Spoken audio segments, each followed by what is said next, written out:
নন্দন নদিয়া বিহারী গৌর হরি। পরম পাবন পতিত উদ্ধারণ পতিত তারণ দয়াল নিতাই চাঁদের মহানুকম্পায় শ্রী শ্রী গান্ধার্বিকা গিরিধারী অপর অনুকম্পায় আজ ভক্তের ঐকান্তিক সুমঙ্গল মানসে এই পূত পবিত্র শ্রী শ্রী কেশব ব্রতে এই মহামহেন্দ্রক্ষণে শুভ সন্ধিক্ষণে শ্রী শ্রী ভাগবতীয় ভক্তি যজ্ঞের জ্ঞান যজ্ঞের হরিকথা যজ্ঞের যে পরম আয়োজন, এই পরম আয়োজনে শুভারম্ভে অস্মাদীয় জীবন সর্বস্ব জীবন ধন শ্রী শ্রীল গুরুপাদ পদ্মে পরার্ধ কোটি দণ্ডবৎ প্রণতি। তৎসহ সংকীর্তন আচার্যবৃন্দ, সুমঙ্গল সাধু সন্তজন, মহতজন, জ্ঞানীজন, সুধীজন, পরম বিজ্ঞজন ও শ্রদ্ধাশীলা ধর্মশীলা কল্যাণিয়া শক্তির স্বরূপিণী মাতৃগণ, সকল ভক্তচরণে দিন অতি দিনে সশ্রদ্ধ বন্দনাপূর্বক দণ্ডবৎ প্রণতি। শুধু ভক্তগণ, আজ আমাদের আলোচ্য বিষয়, আলোচ্য প্রসঙ্গ শ্রী গুরুপাদ পদ্ম আশ্রয়ের প্রয়োজনীয়তা। এই প্রসঙ্গে আজকের শুভ সাক্ষাৎকার। শ্রী গুরুপাদ পদ্ম আশ্রয়ের প্রয়োজনীয়তা। দেখুন, শ্রীগুরুর চরণ আশ্রয় এটি ভজন জীবনে, ভক্তি জীবনে প্রবেশের প্রথম দুয়ার। আপনি ভজন জীবনে দরকার নেই,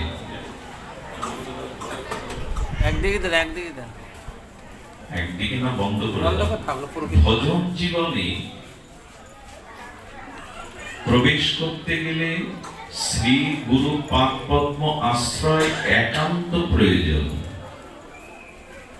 শ্রী গুরু পাদ পদ্ম আশ্রয় ব্যতীত ভজন জগতে, ভক্তি জগতে প্রবেশের কোনো উপায় নাই। একান্ত প্রয়োজন, অপরিহার্য প্রয়োজন। কি করে বসে বসে? একান্ত প্রয়োজন। গুরুপাদ পদ্ম আশ্রয় ব্যতীত ভজন সাধন সুদূর পরাহত, তার দ্বারা সম্ভব নয়। কারণ ভক্তি মার্গ প্রবেশের এটি দুয়ার।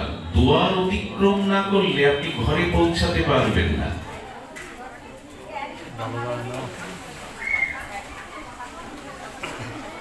দুয়ার অতিক্রম না করলে, দুয়ার ভেদ না করলে গৃহে প্রবেশ করতে পারবেন না। শ্রীগুরু পাদ পদ্ম আশ্রয় হল ভজন ভক্তির ঘরে প্রবেশের দুয়ার স্বরূপ। বিশ্বে আধ্যাত্মিকতা বাদে এই জাগতিক প্রকৃতি জগতে এমন কোন সাধন নাই যে সাধন সিদ্ধি লাভের জন্য গুরুর প্রয়োজন নাই। প্রাকৃত জগতে, বস্তু জগতে, জড় জগতে যে কোনো সাধনায় সিদ্ধি লাভ করতে গেলে তত্ত্ব বিষয়ের তত্ত্বজ্ঞ গুরুপাদ পদ্ম আশ্রয় প্রয়োজন। সন্তানদেরকে সুসঙ্গীত শেখাতে গেলে, সুরালাপ শেখাতে গেলে সঙ্গীতজ্ঞ শিক্ষকের কাছে দিতেই হবে। হবে কি না? আমার ছেলেকে আমি বিদ্যান করতে চাই, তাকে উপযুক্ত শিক্ষক গুরুর কাছে দিতে হবে, বিদ্যা গুরুর কাছে দিতে হবে। আমার ছেলেকে আপনি ভালো খেলোয়াড় তৈরি করতে চাই, সে ক্রিকেট বা ফুটবল, তাকে উপযুক্ত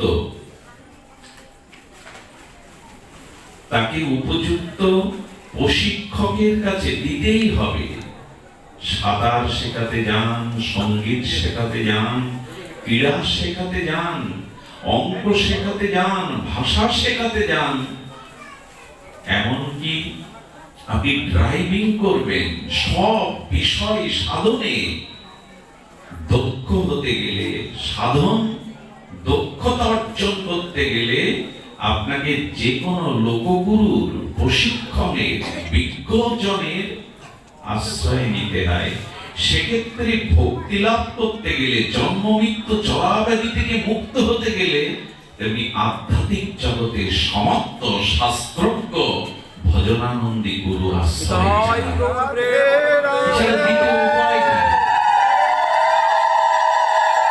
দ্বিতীয় কোনো উপায় নাই। বর্তমান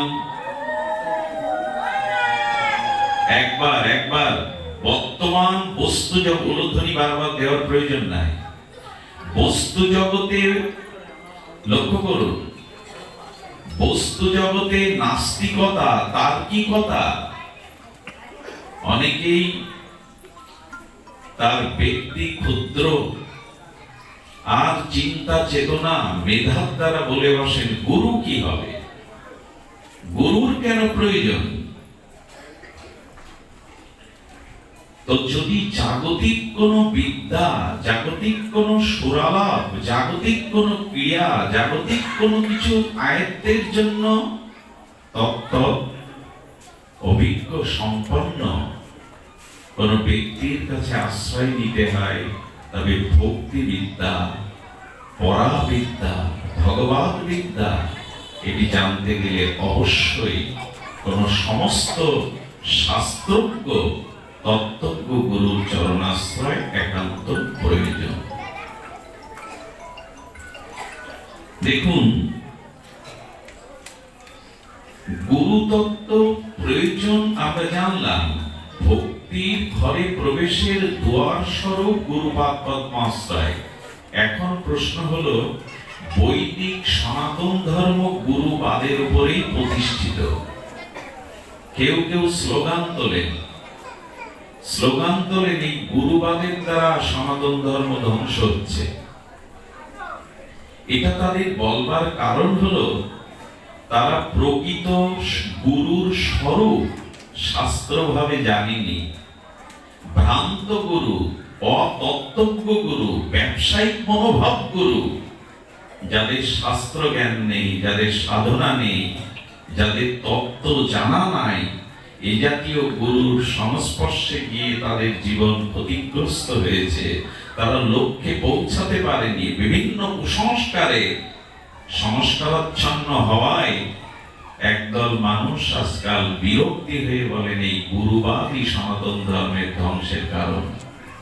সকলে গুরু, একথা অমূলক নয়, কিন্তু অমূলক হলো যারা এটি বলছেন তারা শাস্ত্রে প্রকৃত গুরুর স্বরূপ কি হবে এটা জানেননি। জানলে তিনি ফাঁদে পা দিতেন না। শ্রী গুরুর স্বরূপ কেমন, কে গুরু, কি কি গুণ থাকলে তাকে সদ্গুরু রূপে অভিহিত শাস্ত্র করেছেন, এটি আমাদের আগে জানা প্রয়োজন। কোন স্থানে যেতে গেলে তার দিগদর্শন দরকার। আমাকে ভগবানের চরণে প্রেম ভক্তি পাইয়ে দেওয়ার জন্য যিনি সমর্পিত গুরু হবেন, যার চরণে আমি নিজেকে সমর্পণ করব, আত্মসমর্পণ, সেই গুরুর স্বরূপ কেমন আসুন জানি। যদি না জানি তো ভুল করে বলব। সনাতন ধর্ম শুধু নয়, পৃথিবীর প্রত্যেকটি ধর্মমতই গুরুতত্ত্বের উপরে প্রতিষ্ঠিত। খুব ধ্যান দিয়ে শোনো। যারা বলে খ্রিস্টান মুসলিমদের গুরুবাদ নাই, সঠিক নয়। গুরুতত্ত্ব দুই ভাবে দ্বিবিধা ভাগ হয়েছে। একটি হলো ব্যষ্টি গুরু, একটি হলো সমষ্টি গুরু। কি কি বললাম? ব্যষ্টি গুরু, সমষ্টি গুরু। যেমন শ্রী ভগবান জগতের গুরু, উনি হলেন সমষ্টি গুরু, সকলের গুরু। স্বয়ং ভগবান তিনি জগৎ গুরু, এই জন্য তার বিশেষণ দেওয়া হয় তিনি জগৎ গুরু, উনি সমষ্টি গুরু। যেমন নিত্যানন্দ প্রভু, অদ্বৈত প্রভু, এরা সমষ্টি গুরু। আর যিনি আমার কর্ণমূলে আমাকে ভক্তি বা প্রেম সাধনার সেই প্রবল শক্তিযুক্ত মন্ত্র প্রদান করে আমার জীবনকে আলোকিত করলেন, ভক্তি পথের দিশারি করলেন, ভব সংসার পার করলেন, আমার হৃদয়ে দিব্য জ্ঞান আলো জেলে অনন্ত জন্মের অন্ধকার দূর করলেন, যার নামের দ্বারা ত্রয় তাপহরণ হয়, যার চরণাশ্রয়ে ভব ব্যাধি দূর হয়, ইনি হলেন ব্যষ্টি গুরু, দীক্ষা গুরু। গুরু কয় প্রকার বলা হলো? সমষ্টি গুরু, ব্যষ্টি গুরু। সমষ্টি গুরুকে স্বয়ং ভগবান, তিনি সকলেরই গুরু। এই জন্য তার বিশেষণ হলো বন্দে জগৎ গুরু। ভগবান হলো সকলেরই গুরু। যেমন এই ছোট ছোট বৈদ্যুতিক যত আলো দেখছেন, আগুন দেখছেন, এরা বেশটি আলো, এই বাল্বের আলো, তাই না? এই বিদ্যুৎ কেন্দ্রের আলো। সমষ্টি আলো কোথায়? সূর্যে। সূর্য হলো এই সমস্ত আলোগুলো সূর্যের থেকে ধার করা। কয়লার মধ্যে আগুন কোথায় আসে? জলের মধ্যে বিদ্যুৎ কোথায় তৈরি হয়? জলে বিদ্যুৎ আছে, এজন্য তো জলবিদ্যুৎ তৈরি হয়। তো জলের মধ্যে, কয়লার মধ্যে বিদ্যুৎ গেল কি করে? অগ্নিতত্ত্ব গেল কি করে? হলো সূর্যের কিরণ যেখানে যেখানে প্রতিভাত হয়েছে সেখানে আগুন আছে। আমাদের মধ্যে তাপ আছে বলে আমরা বেঁচে আছি। হাতটা ঘষা দেন, একটা তাপ বহির্গমন হবে। আচ্ছা, কোন মরা লাশ বা মৃত মানুষের গায়ে হাত দিয়ে দেখেছেন গরম কিনা? তাকে কি কোন মৃত প্রাণীর গায়ে হাত দিলে দেখবেন শীতল, তাপ চলে গেছে। তো অগ্নিতত্ত্ব আর তার মধ্যে নাই। এই জন্য সূর্যের কিরণ যেখানে যেখানে প্রতিভাত হয় সেটা জলে পড়লেও ওর মধ্যে বিদ্যুৎ। এই জন্য সমষ্টি অগ্নিতত্ত্ব হলো সূর্য, আর এই জগতের যত আলো অগ্নি দেখছে এগুলো ব্যষ্টি, এটা সীমার মধ্যে আবদ্ধ। যেমন আমার শ্রী গুরুদেব, ইনি হলেন ব্যষ্টি গুরু, আর ভগবান হলেন, নিত্যানন্দ প্রভু হলেন, অদ্বৈত প্রভু হলেন সমষ্টি গুরু। মুসলিমরা সমষ্টি গুরু মানে, খ্রিস্টানরা সমষ্টি গুরু মানে। শুনুন তাহলে, মুসলিম ধর্মে বলা আছে যিনি রসুলকে মানেন না তিনি আল্লাহকে মানেন না। যদি আল্লাহকে পেতে চাও তবে রসুলের শরণাপন্ন হও। এটা কি গুরুবাদ নয়? রসুলের কাছে না গেলে তুমি স্রষ্টার কাছে পৌঁছাতে, যে রসুলকে মানে না সে আল্লাহকে মানে না, তার মানে রসুল হলো মুসলিমদের সমষ্টি গুরু। তাকে বাদ দিয়ে স্রষ্টার কাছে যাওয়া, এটা তারাই বলে, তাদের ধর্মীয় শাস্ত্র বলে। তার মানে তারা সমষ্টি গুরু রসুলকে মানে। খ্রিস্টানরা যীশু খ্রিস্টকে মানে। যীশু খ্রিস্টকে তারা ঈশ্বর বলে না, গড ইজ সান, তিনি ঈশ্বরের পুত্র। যদি পিতার কাছে পৌঁছাতে চাও আগে পুত্রের শরণাপন্ন হও, যিশুর কাছে এসো। যিশু সমষ্টি গুরু। বোঝা গেল কি? গুরুবাদ নেই কোথায়? জীবনের প্রতিটি বাঁকে বাঁকে, প্রতিটি চলার পথে গুরু দরকার। আমি এখানে আসছি, একজনকে গুরু করতে হয়েছে। কে সে? পথ নির্দেশক গুরু। ভাই বলুন তো এখানে কিভাবে যাব, দেখিয়ে দিয়েছি কিনা সে? তো যিনি আমাকে এখানে আসবার জন্য পথ রচনা করেছেন, তিনি পথ প্রদর্শক গুরু, দিক নির্দেশক গুরু। এখন প্রশ্ন হলো, প্রকৃত সদ্গুরুর স্বরূপ কি? আমি বারবার বলছি, কথার দিকে ধ্যান দিতে হবে। প্রকৃত যার চরণে নিজেকে আত্মসমর্পণ করে এই জরা মৃত্যু ব্যাধি সংসার থেকে, অনন্ত কাম ক্রোধ লোভ পাপের চক্র থেকে মুক্ত হয়ে স্বরূপে ফিরে যাবেন, চির প্রেম ভক্তি লাভ করবেন, যার চরণে আশ্রয় করলে তাকে কেমন হতে হবে, তার স্বরূপ কেমন, আসুন জানতে চেষ্টা করি। কে গুরুদেব? প্রকৃত গুরু হওয়ার শাস্ত্রীয় লক্ষণ কি, স্বরূপ কি, আমরা সেটা এখানে জানব। দেখুন, এই গুরুর স্বরূপ সম্পর্কে যারা অজ্ঞ ব্যক্তি, সাধারণত তারাই প্রকৃত সদ্গুরু পরম্পরার আশ্রয় না নেওয়ার কারণে তারা পথভ্রষ্ট হয়, তারা তাদের আদর্শ থেকে চ্যুত হয়। আপনারা জানেন, গুরুর স্বরূপ বর্ণনা করতে গিয়ে স্বয়ং উদ্ধব মহারাজকে গোবিন্দ নিজেই বলছেন। শব্দটি উপনিষদে এসেছে, আচার্যং মাং বিজনিয়াৎ।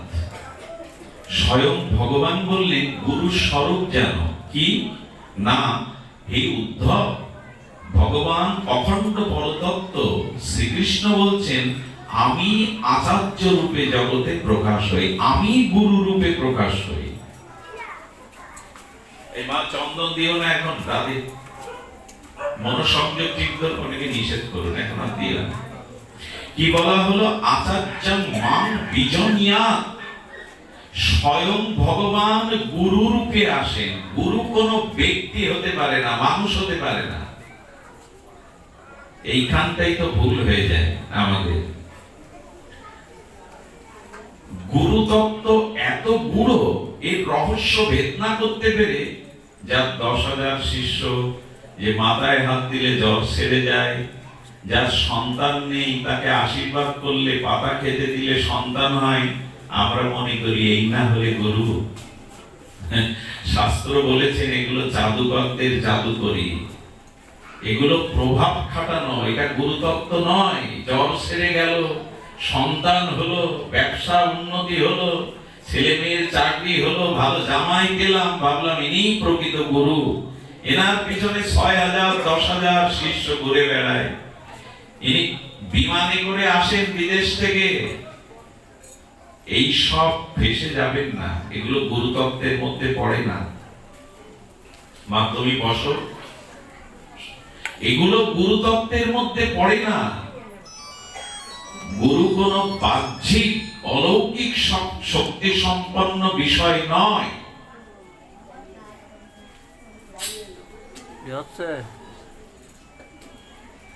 শ্রী গুরুর স্বরূপ আমরা জানব।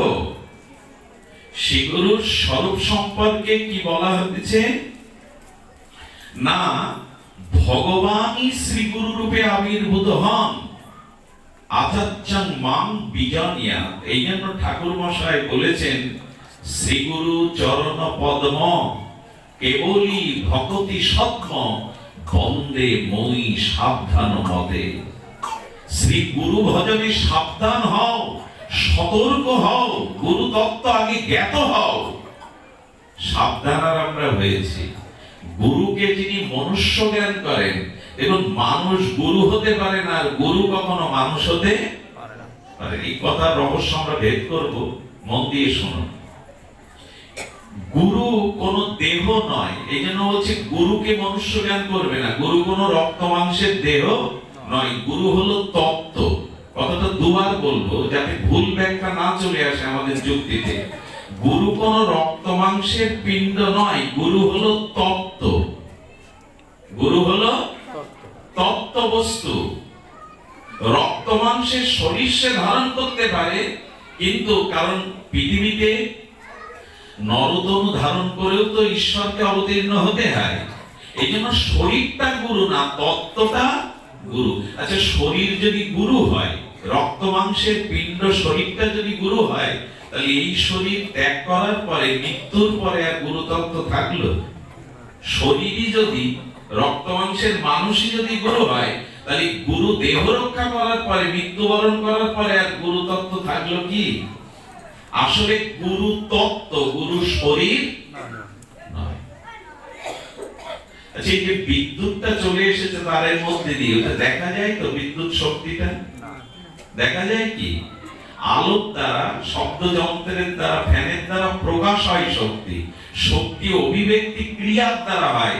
শক্তিকে সরাসরি বিদ্যুতের তারের ভিতরে শক্তি কিরকম দেখা? এটা বাল্বের দ্বারা, যন্ত্রের দ্বারা, ফ্যানের দ্বারা শক্তির ক্রিয়া হবে, বোঝা যাবে। যেমন গুরু হলেন তত্ত্ব, গুরু শরীর নয়। এই জন্য কখনো বলবেন না গুরুদেব মারা গেছে। গুরু তত্ত্ব মরে না। তত্ত্ব কাকে বলে? দেশ, কাল, বস্তু, পরিস্থিতি সব ধ্বংসের পরেও যিনি থাকেন, তার নাম তত্ত্ব। যেমন ধ্যান দিয়ে শুনুন, যেদিন বালিকে মারলেন, যেদিন রামচন্দ্র ভগবান বালিকে মারলেন, বালির লাশ পড়ে রয়েছে দেহ, তারা এসে কাঁদছে, পতি পতি বলে তারা কাঁদছে। বালির স্ত্রীর নাম তারা। রামচন্দ্র ভগবানকে তখন বলছেন, আমার স্বামীকে ফিরিয়ে দিন। বলে, তোমার স্বামী তো এই আছে। আচ্ছা তারা, তোমার স্বামী তো এখানেই শুয়ে আছে, স্বামীকে আমার কাছে ফিরে চাইছো কেন? ওই তো তোমার স্বামী। মন দিয়ে শোনো। তখন বলছে, আচ্ছা তারা, তুমি স্বামীকে কোথায় খুঁজছো? পায়ে? পাটা তোমার স্বামী, হাতটা তোমার স্বামী, মস্তকটা তোমার স্বামী, বক্ষটা তোমার স্বামী। বলছে, না প্রভু, আলাদা আলাদা নয়, পুরো শরীরটাই আমার স্বামীর শরীর। তো পুরো শরীরটাই যদি তোমার স্বামীর শরীর হয়, নখ থেকে চুল অবধি তো আছে, কেউ কিছু অপারেশন করে তুলে নিয়ে যাবি, স্বামীকে নাও। তখন বলছে, প্রভু হস্ত, পদ, চক্ষু, কর্ণ, নাসিকা, পুরো শরীর আছে, কিন্তু ওর মধ্যে যে চেতনা নেই, আত্মা নেই। তখন রামচন্দ্র যে কথাটি বলেছিলেন, লিখে নিন হৃদয়ে, মার্মিক কথা। বলে, দেখো আমি ভগবান, এই জগতের কোন তোমাদের বস্তু আমি নেই না, আমি আমার বস্তুই নেই। ওই আত্মাটা বাবা মা তৈরি করা না। আত্মা বাবা মা তৈরি করা? তৈরি যদি ডাক্তাররা বাবা মা করতে পারত, মৃত ব্যক্তির মধ্যে আত্মাটা সংযোজন করে আবার বাঁচিয়ে দেওয়া যেত। বলে, আমি অংশ রূপে, চেতন হয়ে আত্মা রূপে এর মধ্যে ঢুকেছিলাম, আমার অংশটা আমি নিয়েছি, তোমার কোনো অংশ তো আমি নেইনি। আমার কাছে কি চাইছো? কি অদ্ভুত কথা। বলছে, রক্ত মাংস দেহটা পিতা দিতে পারে, মাতা দিতে পারে, এটা জগতের সম্পদ, পঞ্চত্ব, এটা জগৎ থেকে কুড়িয়ে পিতা মাতা দিয়েছে। কিন্তু আত্মা পিতা মাতা দিতে পারে, চেতনা পিতা মাতা দিতে পারে? কেউ দিতে পারে না। বলে, আমি যা দিয়েছিলাম ওকে, আমার সেই অংশটা আমি নিয়ে নিলাম, আমার কোনো দায়বদ্ধতা এখানে নেই, আমি আমারটাই নিয়েছি, তোমার বা জগতের কারো কিছু নেই। তখনই তার জ্ঞান হলো, আসলে দেহটা স্বামী নয়, দেহটা আমার পুত্র নয়, দেহটা আমার পিতা মাতা নয়। ওই চেতনাটা থাকে বিধায় সম্বন্ধ থাকে, চেতনা থাকে, আপনত্ব থাকে, ভালোবাসা থাকে। আত্মা বা চেতনা চলে গেলে সংসারে কেউ কারো। আচ্ছা, যদি আপন হতো, পুড়িয়ে দেওয়া যেত সন্তানকে, স্বামীর লাশ পুড়িয়ে দেওয়া যেত চিতায়, যদি আপন হতো, নিজজন হতো, কাছে রেখে দেওয়া যেত না? এই জন্য গুরু কোন শরীর নয়, গুরু হলেন তত্ত্ব। এই জন্য গুরু মরে না, গুরু অন্তর্ধান হয়, গুরু অপ্রকট হয়। অনেক শিষ্যই বলে বসে, আমার গুরু মরে গেছে। তার মানে গুরু তত্ত্বটা সে বোঝেনি। তত্ত্ব মরে না, জ্ঞান মরে, আত্মা মরে, শরীর মরে, আত্মা মরে। মরে কি? আত্মাটাই হলো তত্ত্ব। ভগবান বিশুদ্ধ জ্ঞানটাই হলো তত্ত্ব। জ্ঞানের মৃত্যু, আত্মার মৃত্যু নেই। তেমন গুরুদেব হলো তত্ত্ব, তত্ত্বের কোনো মৃত্যু নাই। একটু কঠিন করে বলবার কি আছে? বলে, এইভাবে না বুঝলে গুরু তত্ত্ব সতত্ব করে বোঝানো যাবে না। গুরু আমার অজ্ঞানাদার দূর করে দাও, সারা জীবন বললাম, অথচ ভেতরে অজ্ঞানাধার গেল না। কি বললাম? গুরুকরণ করলাম, অথচ আমার ভেতরে কোনো পরিবর্তন এলো না। আগুনে হাত দিলেন, হাত পুড়লো না। জলে নামলেন, বস্তু ভিজলো না, দেহ শীতল হলো না, ওটা জল বলে মানবে? আগুনে কোনো বস্তু দিলে পুড়বে না, এটা আগুন বলে মানবে?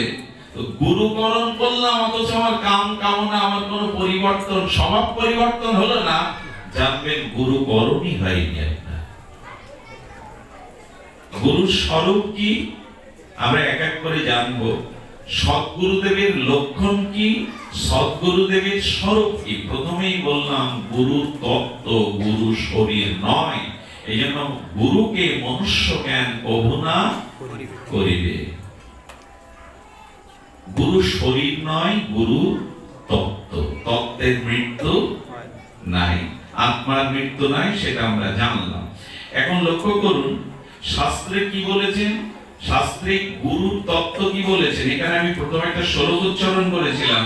গুরুকে নিখিল শাস্ত্রে, সনাতন ধর্ম, বেদ, বেদান্ত, উপনিষদ, গীতা, ভাগবত, রামায়ণ, নিখিল শাস্ত্রের কি বলেছেন? নিখিল শাস্ত্রের যার বুৎপত্তিগত শাস্ত্র জ্ঞান থাকতে হবে। সদ্গুরুদেবের লক্ষণ কি? নিখিল শাস্ত্রের জ্ঞান তার মধ্যে থাকতে হবে। জিজ্ঞাসু শিষ্য, তাকে যে প্রশ্ন করবেন শিষ্যের সংশয় দূর করবার জন্য শ্রী গুরুদেবের মধ্যে তার যথাযথ শাস্ত্রে উত্তর দেওয়ার সক্ষমতা থাকতে হবে। বোঝা গেল? নিখিল শাস্ত্র, গুরুদেবের সাক্ষাৎ তত্ত্ব জ্ঞান থাকতে হবে, যাতে সমস্ত প্রশ্নের উত্তর। অনেকেই কিন্তু মনে মনে ভাবতে পারেন তাহলে গুরু হতে গেলে শিক্ষিত হতে হবে। এরকম কিন্তু বলা হয়নি। এরকম বলা হয়নি। কেউ কেউ লেখাপড়া শিখে শাস্ত্র জ্ঞান অর্জন করে, আর কেউ কেউ জাগতিক বিদ্যা জানা না থাকলেও সাধনার দ্বারা, ভগবত ভজনের দ্বারা, ভগবানের কৃপার দ্বারা তিনি সমস্ত শাস্ত্র জ্ঞান প্রাপ্ত হয়ে যান। এই জন্য এই কথা শুনে মনে মনে আবার ভাববেন না লেখাপড়া জানা গুরু হতে হবে, ডক্টরেট হতে হবে, এরকম না। ধ্রুব লেখাপড়া জানতো না। চতুর্ভুজ নারায়ণ যখন ধ্রুবের সামনে এলেন, ভগবানের অপরূপ মাধুর্য সৌন্দর্য দেখে ধ্রুব বললেন, প্রভু আমি একটু স্তব করতে চাই, কিন্তু আমার তো বিদ্যা জানা নেই, শাস্ত্র জানা নেই। ধ্রুব ভগবানকে দেখে বলছেন, আমি একটু স্তুতি করতে চাই, আপনার প্রশংসা করতে চাই, কিন্তু আমার বিদ্যা জানা নেই, শাস্ত্রের স্বরূপ জানা নেই। চতুর্ভুজ ভগবানের হাতে শঙ্খ আছে, ওই শঙ্খটা ধ্রুবের কণ্ঠ ছুঁয়ে দিলেন। অনর্গল ধ্রুবের থেকে ভাগবত শ্লোক বেরোতে লাগলো, অনর্গল ভাগবত শ্লোক স্তুতি বেরোতে লাগলো।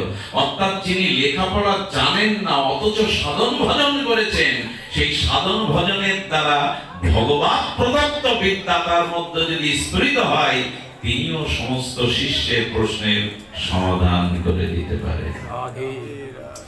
রামকৃষ্ণ দেবের শিষ্য স্বামী বিবেকানন্দ, রামকৃষ্ণ ব লিখতে কলম ভেঙে ফেলতেন, তার কাছে স্বামীজি গেলেন কেন? তো তার কি তখন তিনি আইনের শাস্ত্র, এত দর্শনের শাস্ত্র, অর্থাৎ তিনি সমস্ত প্রশ্নের উত্তর পেয়েছিলেন। গুরু কেমন হবেন? স্বামী বিবেকানন্দ, যিনি পূর্বে নরেন দত্ত নামে পরিচিত ছিলেন, তিনি সাধু দেখলেই বলতেন, আপনি ভগবান দেখেছেন, ঈশ্বর দেখেছেন? যদি বলতো না, বলে তাহলে দেখাবেন কি আপনি? যিনি নিজে দেখেননি তিনি ঈশ্বরের সাথে আমার সাক্ষাৎ করবে, কি করে দেবেন? কেউ তাকে পাগল ভাবতো, তার্কিক ভাবতো, কিন্তু এক জায়গায় গিয়ে তার প্রশ্নের উত্তর পেয়ে গেল।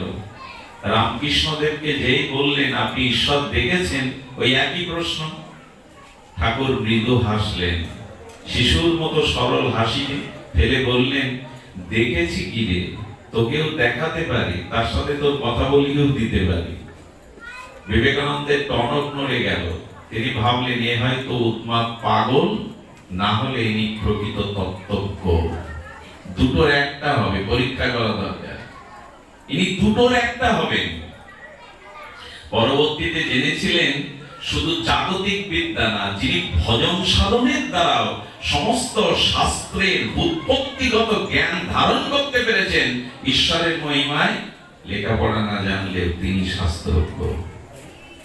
তিনি শাস্ত্রজ্ঞ। প্রথম লক্ষণ কি?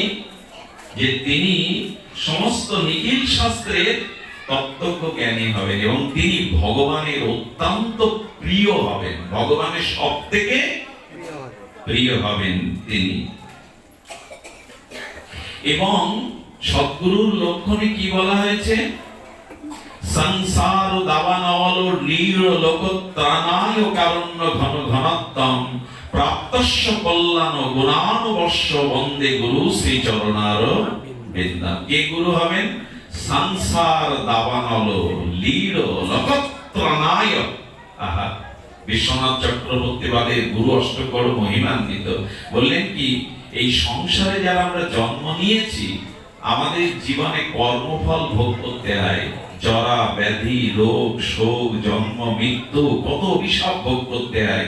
এই যে সংসারের দাবানল, জন্ম মৃত্যু জরা ব্যাধি প্রারব্ধ রোগ শোক অভিশাপ, সংসার দাবানল লীড় লোকত্রাণায়।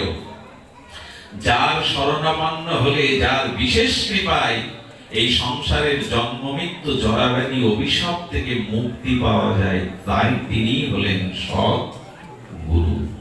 বোঝা যায়, যিনি জন্ম মৃত্যু জরা ব্যাধির অভিশাপ থেকে আমাকে মুক্ত করতে পারেন। ভবসাগর তারণ কারণ হে, যিনি এই ভবসাগরকে পার করে দিতে পারেন, মৃত্যুর ওপারে নিয়ে যেতে পারেন, ভবসাগর তারণ কারণ হে, তিনি গুরুদেব। হৃদি কন্দর তামস ভাস্কর হে, আমার অনাদিকালের যে অবিদ্যা অজ্ঞানতা অন্ধকার যিনি দূর করতে পারেন সূর্যের মতো, তিনি গুরুদেব। কুলকুণ্ডলিনী যিনি জাগাতে পারেন, আমার ভিতরে ঘুমান্ত যে আত্মজ্ঞান আত্মশক্তি আছে, ওই ঘুমান্ত শক্তিকে যিনি জাগিয়ে দিতে পারেন, তিনি সদ্গুরু। যিনি ভব ব্যাধি কাম ক্রোধ লোভ দূর করবার সমর্থ রাখেন, তিনি গুরুদেব।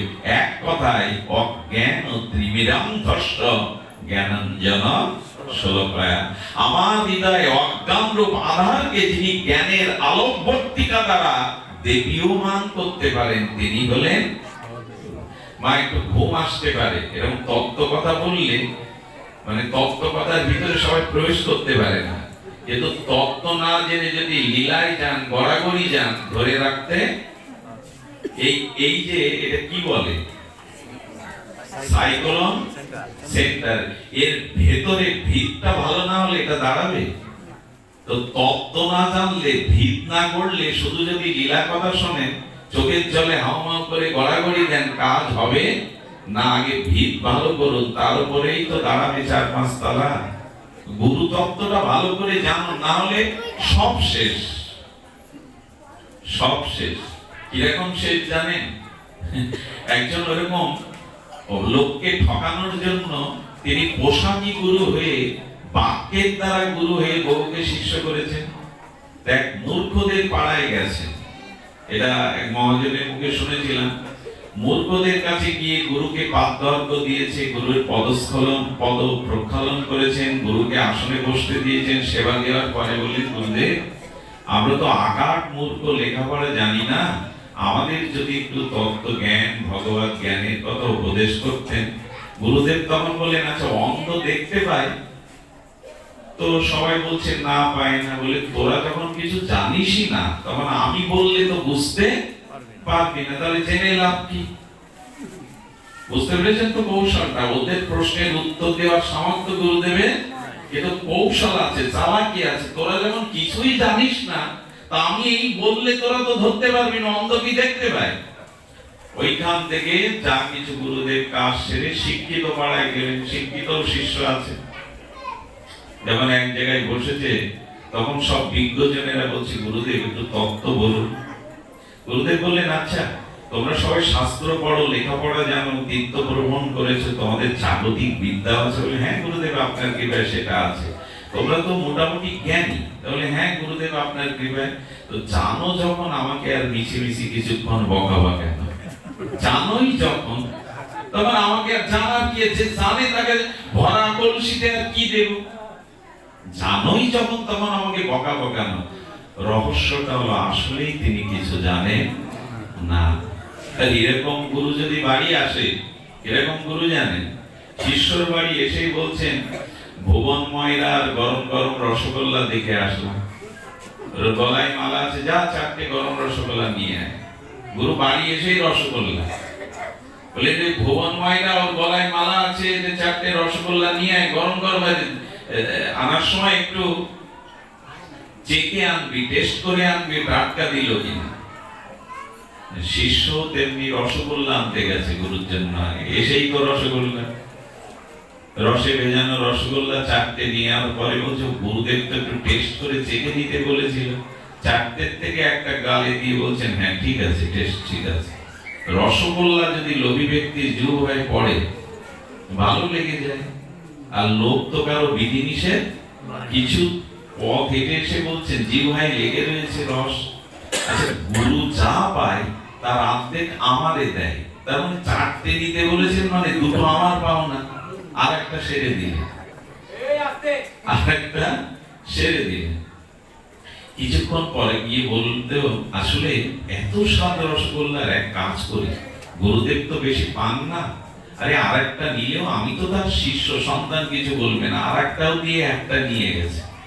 গুরুদেব বলছে 4টে আনতে বললাম, একটা আনলি। পূর্বের বর্ণনা খুলে বলেছে, চেকে নিতে বলেছেন, অর্ধেক আমাকে দেন। আর গুরুদেব লোকবশত আপনার সন্তান একটা পেয়ে বসেছি।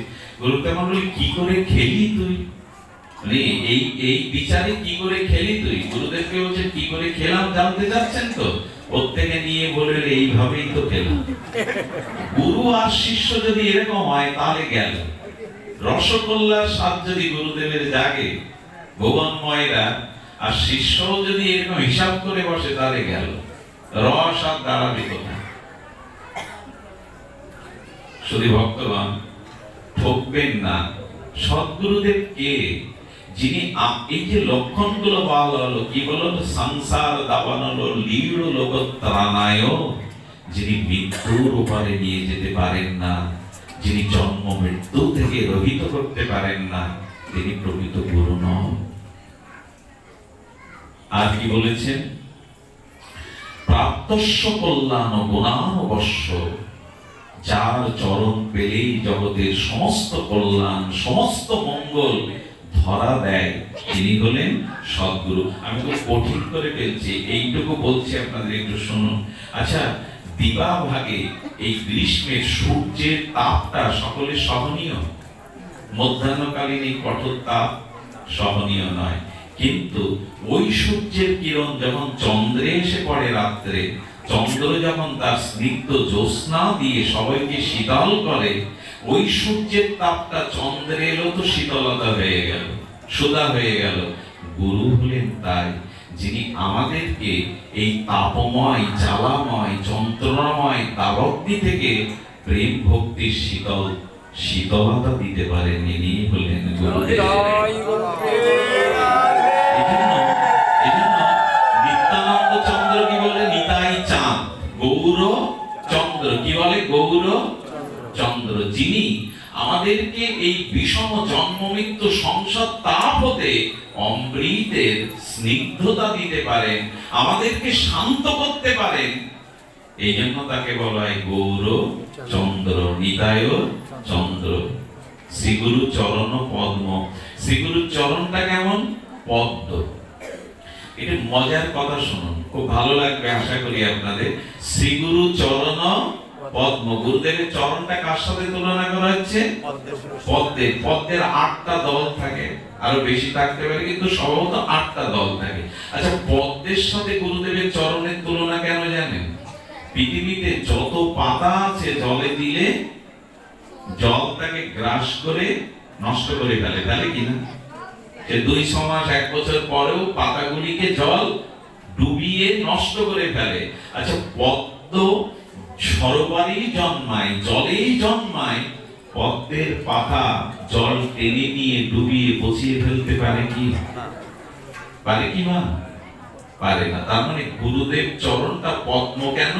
এই সংসার রূপ সাগরে এই সংসারটা কি বলা হয়েছে?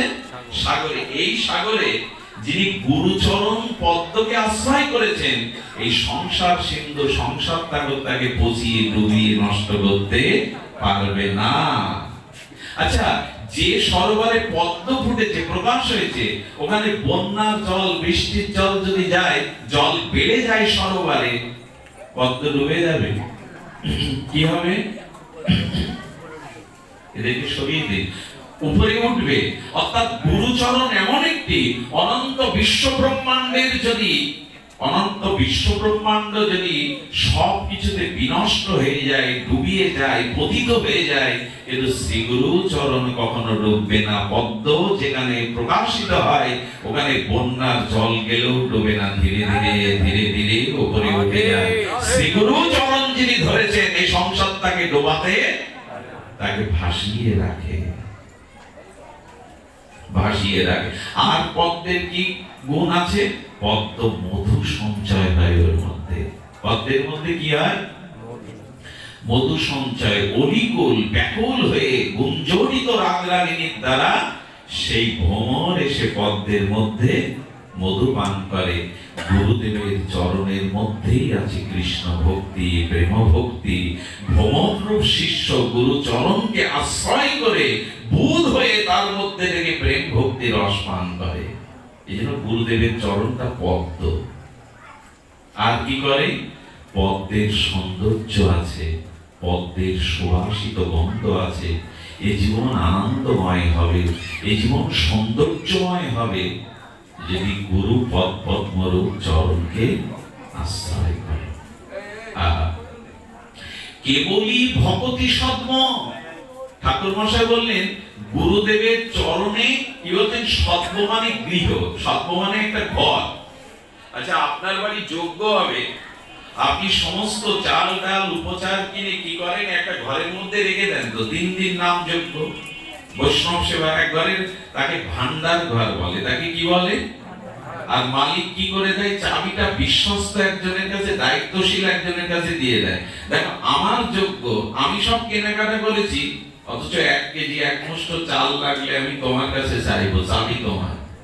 তো ভগবান বললেন, প্রেম ভক্তি আমি দেব না, আমি প্রেম ভক্তি দেওয়ার জন্য যখন গুরু রূপে যাব, সেই প্রেম ভক্তির ঘরই হলো গুরুদেব। ভক্তি প্রেমের ঘর হলো গুরুদেব। সেই ভান্ডারীর কাছে যেমন মালিক গিয়ে 1 মুষ্টি চাল চায়, একটা ফল চায়, ভগবান বলেন প্রেম ভক্তি আমার কাছে চাইলে আমি তাকে দেই না।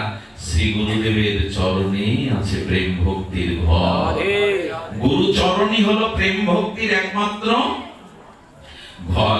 এই জন্য বললেন, জীবনে দেখুন শীতলতা দরকার, জীবনে শীতলতা দরকার। চাঁদ দিতে পারে, সূর্য শীতলতা দিতে পারে না। সূর্যের তাপ কিরণ চন্দ্রপৃষ্ঠে এলে তখনই দিতে পারে।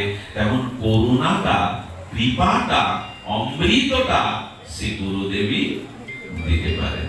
আমার মনে হয় আমি খুব বেশি আপনাদের তত্ত্বের মধ্যে না নিয়ে একটু সহজ করে বলি যে দেখুন, এই ভবসিন্ধু জীব কি করে পার হতে পারে, এই দুস্তর সংসার পারাবার কি করে পার হতে পারে। আগেই বলেছি, ভবসাগর তারণের একমাত্র কারণ গুরুদেব।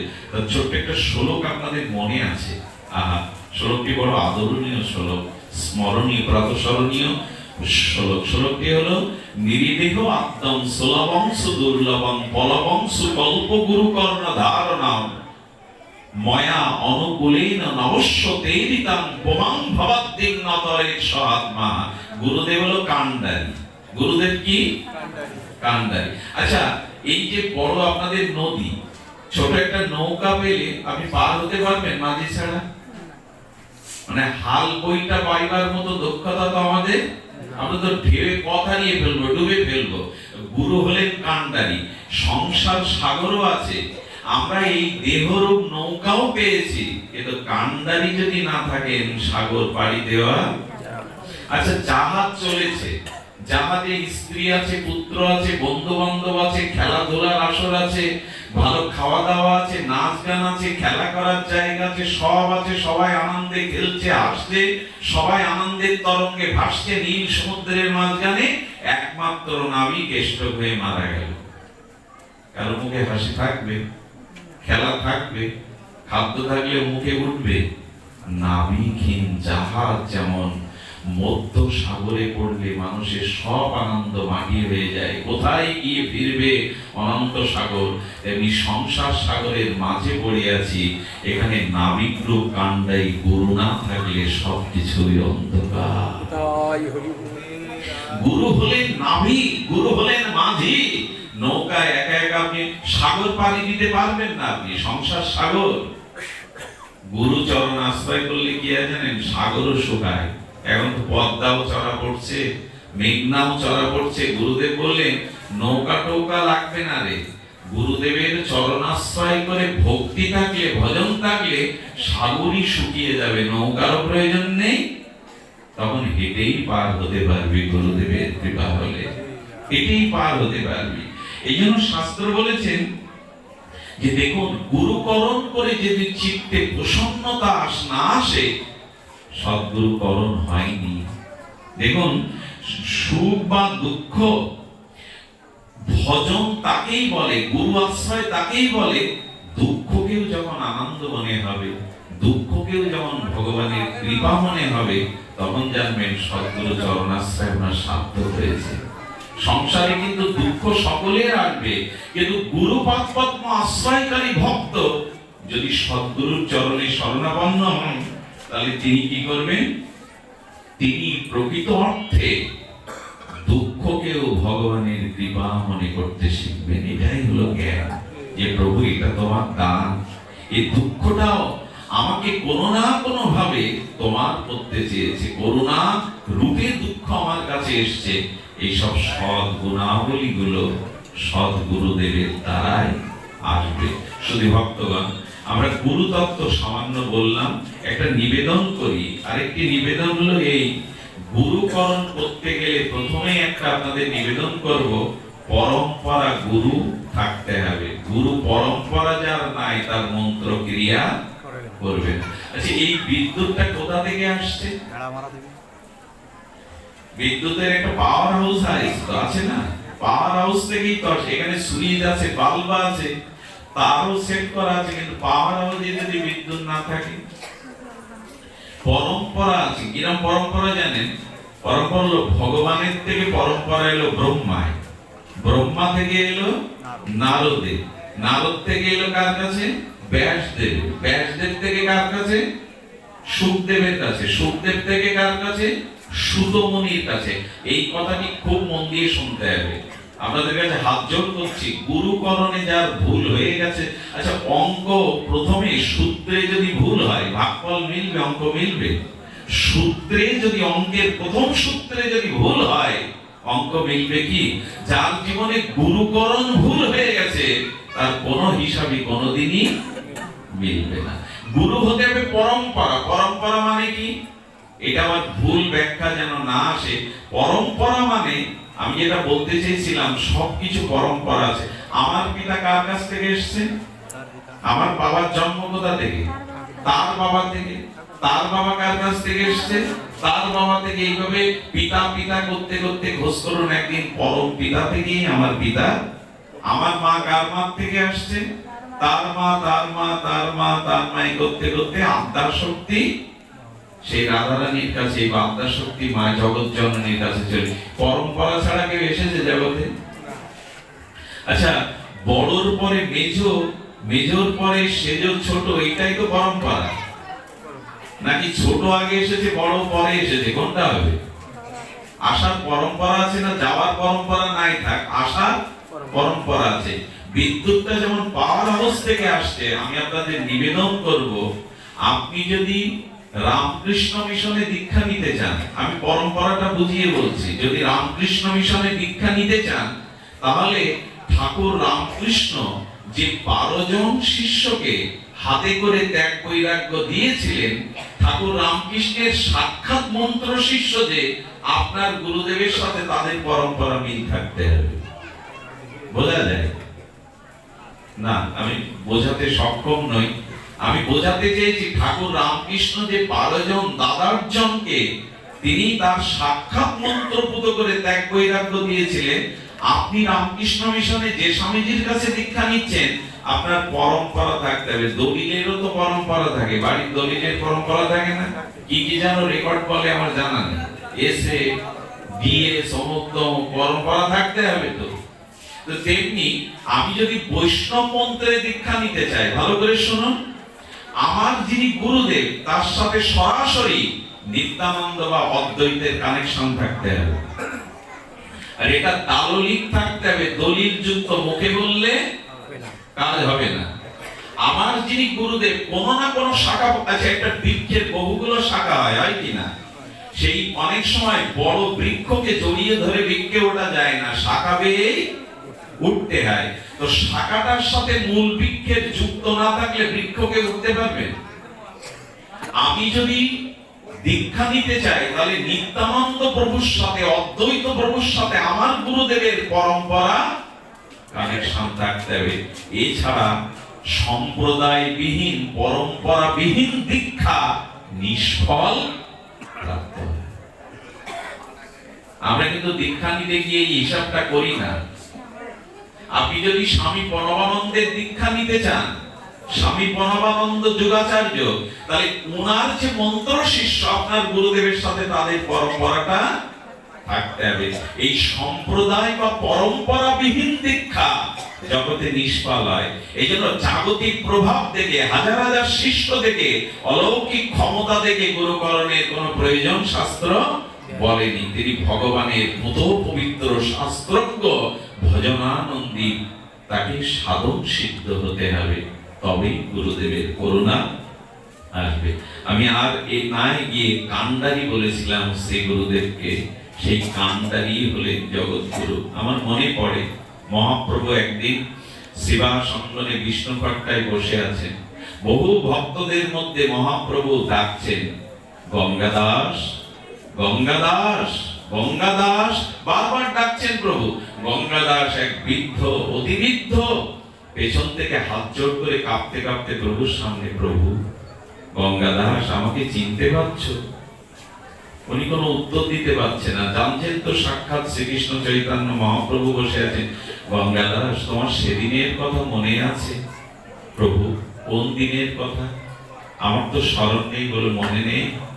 সেনারা যখন তোমার বাড়ি জ্বালিয়ে দিতে গেল, কেন জ্বালিয়ে দিতে গেছে জানেন? জোর করে ধর্মান্তরিত করবে বলে। তো সে বাড়ি যখন চালাতে গেছে, তখন স্ত্রীর হাত ধরে সব সহায় সম্পদ পেলে পালিয়ে যাচ্ছে পেছন দরজা দিয়ে, যে জীবন দেব, ধর্ম ত্যাগ করব না। নদীর কোলে যখন দাঁড়িয়েছে, দেখছে ওখানে কোনো মাঝি বা নৌকা নেই। সেনারা অস্ত্র নিয়ে পেছনে ছুটে আসছে, যে তখন স্ত্রীকে বলছে, দেখো, গঙ্গাধর বলছে, দেখো, জীবন দেব, নদীতে ঝাঁপ দিয়ে আত্মহত্যা করব, আত্মহনন করব, কিন্তু ধর্ম ত্যাগ করব না। এসো, ভগবানের নাম করে আজ নদীতেই আত্মবিসর্জন। যেই ঝাঁপ দিতে যাবে, এক নাবিক, এক দ্রুত এক নাবিক এসে নৌকা নিয়ে বলছে, গঙ্গাধর, নদীতে ঝাঁপ দিতে হবে না, তুমি নৌকায় উঠে পড়ো। গঙ্গাধর, মনে আছে তোমার?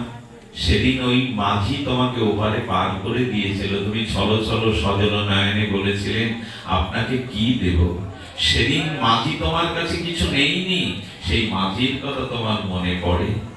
গঙ্গাদাস হাউমাউ করে কেঁদে বলছেন, হ্যাঁ প্রভু, সেই মাঝির কথা বড় মনে পড়ে, কিন্তু জীবনে আর কখনো তাকে দেখতে পাইনি। মহাপ্রভু বলছেন, তবে জেনে নাও, সেদিনের সেই মাঝি আমি তোমাকে পার করে দিয়েছিলাম, আমি পার করে দিয়েছিলাম সেদিন। মহাপ্রভুর চরণে পড়ে গেলেন গঙ্গাদাস। মহাপ্রভুর চরণে পড়ে আর চোখের জলে প্রভুর চরণ বিধৌত করতে লাগলেন। ওঠো গঙ্গাদাস, ওঠো। উঠে কম্পিত কলে বলে প্রেম ভক্তিতে বলছেন গঙ্গাদাস, প্রভু, একটা নদী পার করেছো, কিন্তু সামনে যে আর এক বড় নদী আছে, কথা দাও গৌর হরি, সেদিনও তুমি ঘাটে গেলে আমাকে ফিরাবে না, এমনি করে পার করে দেবে, দাও, কথা দাও প্রভু, এই নদী না ভব সংসার পার করে দেবে। মহাপ্রভু বললেন, গোবিন্দ তোমার ইচ্ছা পূর্ণ করবে, কথা দিলাম আমি পার করব। আমাদের সংসার পার হওয়া দরকার, শুধু এই নদী না। আর এই সংসার পার হতে গেলে আমি নিবেদন করব, সাধু গুরু বৈষ্ণবের সঙ্গ নিয়ে। জীবনের সব থেকে বড় প্রাপ্তি কি জানেন? সব থেকে বড় প্রাপ্তি সাধু সঙ্গ প্রাপ্ত হওয়া, সাধু মুখে হরি কথা প্রাপ্ত হওয়া। পৃথিবীতে যদি কোনোদিন কোন সৌভাগ্য শুদ্ধ সাধু মুখে হরি কথা শ্রবণের ভাগ্য পান, জানবেন ভগবানের বিশেষ কৃপা আপনার প্রতি দৃষ্টি করেছে। ভগবান বিশেষ কৃপা করলে সেই জীবকে সাধু সঙ্গ করিয়ে হরি কথা ভাগ্য দিয়ে দেয়। এর থেকে বড় প্রাপ্তি বিশ্ব সংসারে দ্বিতীয় নাই। এই জন্য শাস্ত্রে বলছেন সাধু সঙ্গ চাই। সাধু সঙ্গ শীতল করে দেয়, সাধুর ভিতরে যে ভগবত ভক্তির মহিমা তেজ আছে এটা সিদ্ধ করে দেয়। একটা জিনিস জানবেন, সেটি হলো আমাদের পাকস্থলীতে যদি বৈষণার তাপ কমে যায়, তাহলে সেখানে হজম, সেখানে কোনো খাদ্য হজম ক্রিয়া হয় না। পাখির মধ্যে বীজ যদি প্রবেশ করে, বটের বীজ, আর পাখির ভিতরে যদি তাপ শক্তি না থাকে, ওই বীজ যদি সিদ্ধ না হয়, ওই পাখি বমনের দ্বারা, মলমূত্রের দ্বারা, পাথরে প্রাচীরে ফেললেও তার থেকে বট গাছ হবে না। ভীষণ তাপের দ্বারা বীজটা সিদ্ধ হলেই কেবল পাঁচিলের উপরে, ইটের উপরে বট গাছ জন্ম নেয়। জল সার দিয়ে আমরাও জন্মাতে পারি না। তো সাধু হলো তাই, যার ভজন প্রবাহ তাপের মধ্যে গেলে আমাকেও তিনি বীজটা সিদ্ধ করে উপযুক্ত প্রেম ভক্তি আর অঙ্কুর উদ্গম করাতে পারেন। সাধুই সেই শক্তি রাখে, যার কাছে গেলে, যার সংস্পর্শে গেলে আপনার ভিতরে এই সত্য ভক্তির ধারা প্রবাহমান হয়। অনুরোধ করব, ভগবান আপনাকে বারবার এই কথা বলেছেন। দেখুন, ভগবান আমাদের কাছে শরীর চাইছে না, অর্থ চাইছে না, ধন সম্পদ চাইছে না। আচ্ছা বলতে পারেন ভগবান আমাদের কাছে কি চান? ভগবান আমাদের কাছে, ভগবান যদি কখনো কিছু চান আমাদের কাছে, আপনাদের আমাদের কাছে কি চাইবেন ভগবান? সেটি গীতাতে চেয়ে দেখিয়েছেন ভগবান। ভগবান অর্জুনকে বললেন, তোমার অর্থ, তোমার সামর্থ্য আমি কিছুই চাই না। হাত বাড়িয়ে বললেন, মনমনা ভব, তোমার মনটা আমায় দাও। তোমার কোনো কিছুর আমার প্রয়োজন নেই, এর একটা জিনিস প্রয়োজন আছে, তোমার মন তুমি আমায় দাও। ভগবানকে যদি বলি কিছু না আছে, আমার মন চাইছো কেন? বলো, কোন জীবের মন যদি আমাকে কখনো দেয়, সেই মন যদি সর্বস্ব অর্পণ করে দিতে পারে, জানো আমি সেই ভক্তের কাছে চিরদিন নিজেকে বিক্রি করে দেই। মনটা দাও। এই মন আমাদের সহজে ভগবানের দিকে যায় না। একমাত্র সাধু সঙ্গ, হরি কথা শুনলেই মানুষের মনের গতি ভগবানের দিকে যায়। মনটা কোন ক্রমে আপনি দিতে পারবেন না। সংসারের কোলাহল, কামনা বাসনার মধ্যে মন সর্বদা ভোগের দিকে যেতে চায়। একমাত্র সাধু সঙ্গ, হরি কথাতেই মনের গতি ভগবানের অর্পণ হয়।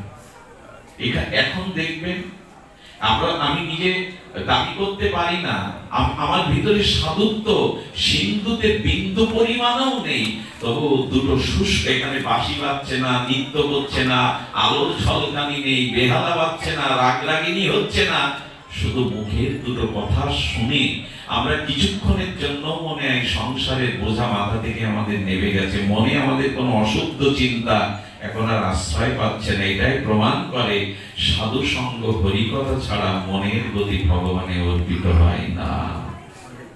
মনটা আমায় দাও। ভগবান এই মন পাওয়ার জন্য জগতে বড় ব্যাকুল।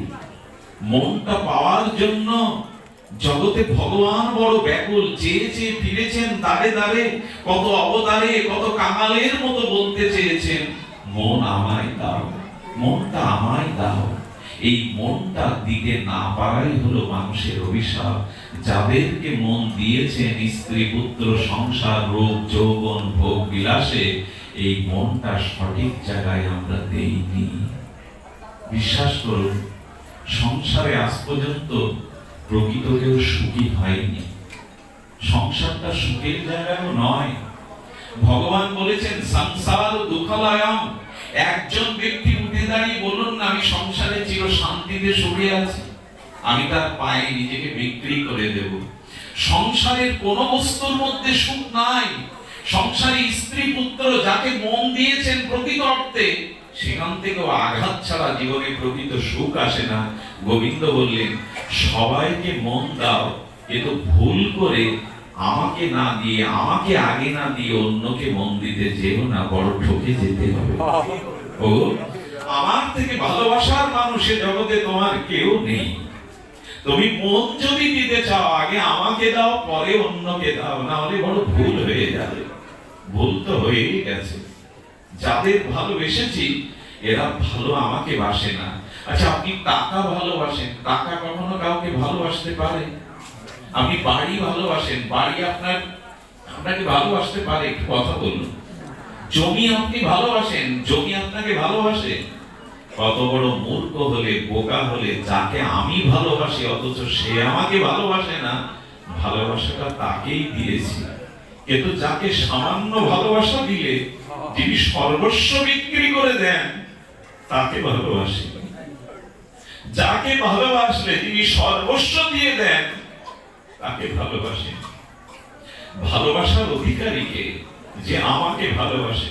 কথাটা কতবার বলা হয়েছে।